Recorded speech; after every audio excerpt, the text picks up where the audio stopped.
In the still of the night, I think of you. My heart beats with every thought of you. You're the one I can't let go.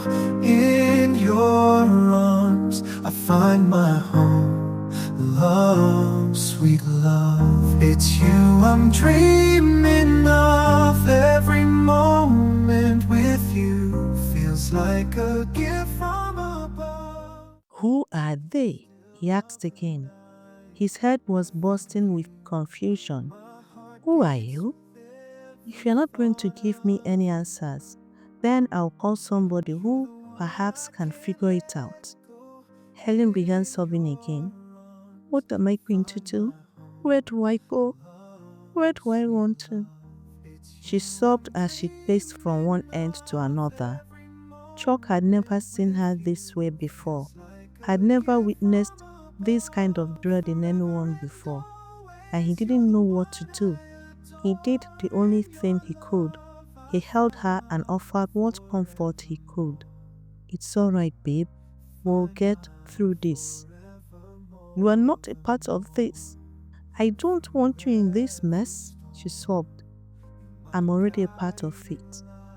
The sooner you tell me what this is all about, the sooner I can help you. I don't know who they are or what they want. She began sobbing again. Chuck let it go and held her. There will be time enough later to get to the root of it. At the back of his mind was the knowledge of what she was willing to do to save him from danger. She was willing to let him think the worst of her just to save him. He had never witnessed a more selfless act, and he loved her more. Yes, he loved her. Else what was he doing here? Putting himself in a danger he did not understand. He saw his friend's car pull to a stop, and he came down with two of his aides. Helen jumped when she heard the car door slam close. He's only my friend. He can help. I trust him. Helen, much quiet, then watched the man enter the house and looked around. When he had said police, she hadn't imagined he was talking about the ASP. We will have some questions for you, miss. Helen looked at Chuck. Not now. She was not going to drop another bombshell on Chuck in front of his friend. She needed to talk to him privately before she could talk to anyone else. I will bring her over to the station tomorrow, Ade. That's okay, I guess. Yes, of course, Ade answered. Helen could see he was bursting with curiosity. Does she have a place you can go till we are done here? Yes, she'll stay with me, Chuck answered. I will need a couple of things from. Of course, please check if anything is missing. It could just be a burglar. Helen nodded and entered the house for the first time since she saw it like that. She braced herself and looked around. Suddenly she started to laugh. How ironic. All she wanted this evening was a romantic night with Chuck. But look at what she got instead. Her most frightening fear come true. Getting a hold of herself, she took her bigger sketchbook, a couple of nightgowns and underwears, and a few clothes and her red purse. The tears came again. Thankfully, they didn't take the purse, her only connection to her past. Are you ready? Chuck asked from the doorway. She looked up, her tear-filled eyes, and nodded.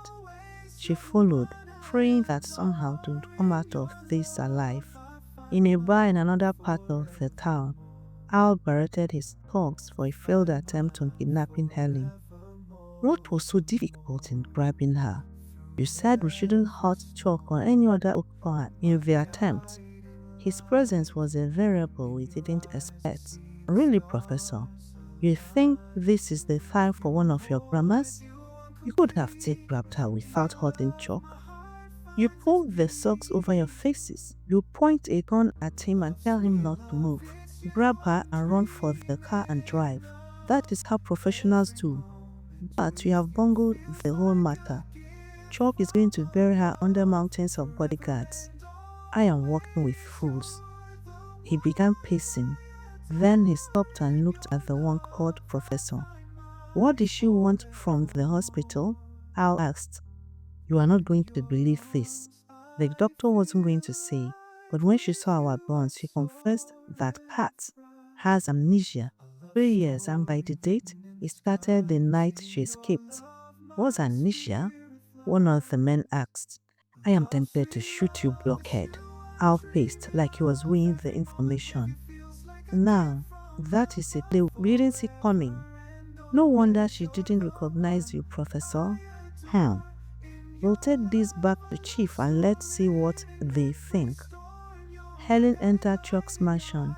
In spite of all her inner turmoil, she couldn't help relieving the feeling of anxiety and terror that enshrouded her first visit to his home. And then she realized it was no different this time around. Here she was again, stepping into his house, filled with fear and trepidation. She didn't have all the answers, but she knew she would have to tell him the little she knew. She couldn't hold back now, not if she wanted him safe. He was going to somehow survive this. She would have to paint the whole picture for him, as she knew it, and it wasn't enough. As he led her upstairs, a very beautiful woman in her 50s came down the stairs. The woman's face lit up with curiosity as she saw her and noticed her bag. The woman smiled at her. Helen knew instantly from her beautiful smile that this was Chuck's mother. Good afternoon, Helen greeted, trying to part her hair into place and straighten her dress. She was suddenly more nervous than before. How did one act when she met her boyfriend's mother for the first time?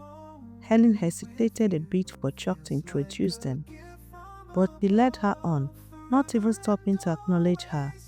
Helen looked at him, then at the woman, confused. She suddenly wanted to point out his omission, but she wasn't so certain it was an omission, so she let it go. At the landing, Polly suddenly materialized from one of the rooms. He looked at her curiously, and then smiled a smile so sexy, so like his brothers and mothers. What took you so long? Collins asked. I am confused right now, Helen managed to say. I knew you would come back. I see you need no introduction to my brother, Chuck said. Yes, we have already met. You owe me big time, brother. Collins smiled at Helen. Stay for dinner. You would be a welcomed distraction. He jogged down the stairs.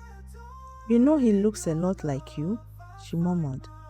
Very perceptive of you, he said, and led her to the same door she had come to the last time. The door triggered all sorts of alarm in her head. She had thought it would have been a simple thing to just become his lover, but things have taken a drastic turn, and she didn't think it was the right decision anymore. We can't share a room under the circumstances, she protested. Especially under the circumstances, we have to. He turned to her. Your mother is here, what would she think? Helen mentioned. Miss nothing, do you? I assure you my mother is not the preachy kind. She may not be, but as a mark of respect for her, we can't. Helen, he began exasperatingly. This is a suite, or have you forgotten? It boasts of 2 bedrooms with ensuite bathrooms each and a living room, so we would not actually share a room, he said impatiently and opened the door. Helen let herself be transported back in time. She remembered entering this room. She could remember fear and excitement had warred in her mind as she tried to discern which of the rooms belonged to him. Here we are, Chuck said, opening another bedroom. Not the one he kissed her in, but another one. The furniture was almost identical. She entered the room and looked around. She loved it immediately. She walked to the window and saw the wonderful view of a beautiful rose bush. Further down was a beach. It is beautiful. She turned and smiled at him. He dumped the bag on the bed and watched her. Helen panicked. She knew what to follow, answers she didn't have. She stared at him for only a moment. I believe I will freshen up. I feel sticky and you will freshen up, Helen. But after you have told me what in the blazes is going on. She slowly sat down and stared at him. Believe me, I was telling you the truth when I said I don't know. You can't expect me to believe that? I have amnesia, she answered quickly, before she would panic and lose her nerve. She chanced a peek at him, but he was looking at her speechless. Chuck paced the whole room. The story he had was like something one read in novels. This kind of thing don't happen to real people. He stopped and looked at her. Her name wasn't even Helen. She did not know who she was. She just formed a new identity. Helen stopped talking and looked at him. I only know they want something from me, and they want it desperately. There were bruises all over me and cigarette burns. I had been severely tortured when I woke up in the middle of the street. She let herself remember the ordeal. The distant sound of speech and movement she had heard, and suddenly they were no longer distant, as she could hear them clearly. She's dead, the woman had said in alarm. I believe she was a victim of one chance. Try, poor girl. Another had rejoined. She fit be thief o. Maybe na OPC beat am. Make we take am go hospital now. Hospital okay. Just call council, make they come carry her dead body. At that point, she had to raise her hand, which was no small feat, just to let them know she was still alive. She nearly laughed when she remembered how startled and shocked most of them were when they discovered she was still alive. Helen stopped talking to dry her tears and to get a hold of her emotions. I was taken to a local clinic. I didn't realize even then that I had forgotten who I was until the doctors tried questioning me. I realized I did not know who I was, where I came from, or what I was, she said, cleaning her tears. The doctor did not know what to do.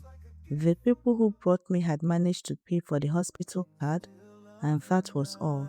They somehow disappeared. The hospital kept me on the off chance that I might remember. But after a week, they were ready to throw me out. I was occupying space without payment when there were people with money who needed the bed. I was in pain. I was afraid. I did not have anywhere to go.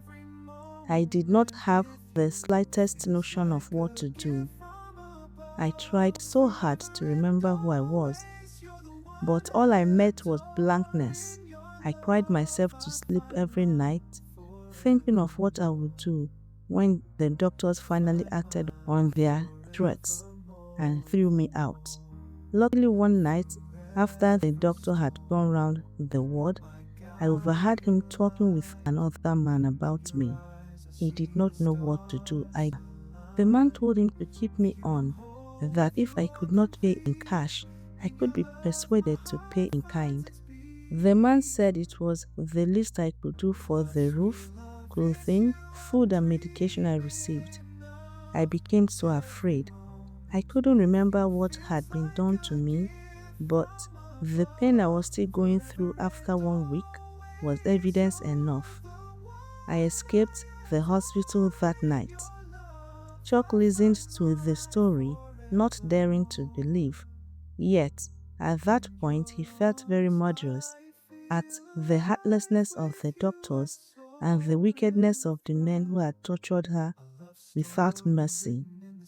Losing his temper wouldn't help, would it? He had to remain logical and he had to really think deep about what his next step would be. How did you survive with no money and no memory? He asked next. She cleaned her tears and let her mind go back to the most trying time of her life, as far as she could remember. After she had escaped the hospital, she had walked for miles in unknown direction. She was filled with the need to put as much distance between herself and the hospital as much as she could. She had begged when she got hungry, asked for water when she got thirsty. Then she had gotten a job in a local bar serving drinks and local delicacies for pittance, but she was grateful that she did not have to beg anymore. In spite of all, God was watching over her. He paved the way. The owner's sister had a tailoring shop beside the bar. Before long, she was working for the two sisters, one as a waitress and the other as a cleaner, errand girl. But of course, the tailor did not pay. She took advantage of the fact that she was working for her sister. She did not let either women or her co-workers know about her condition. She had taken her time to form a new identity. Helen was the name of one of the nurses at the hospital, and she did not think the woman would take offense. In the still of the night, I think of you. My heart beats with every thought of you. You're the one I can't let go. In your arms I find my home. Love, sweet love, it's you I'm dreaming of. Every moment with you feels like a gift from above. Forever and always, you're the one I adore. In your love I find my forevermore. Find my forevermore.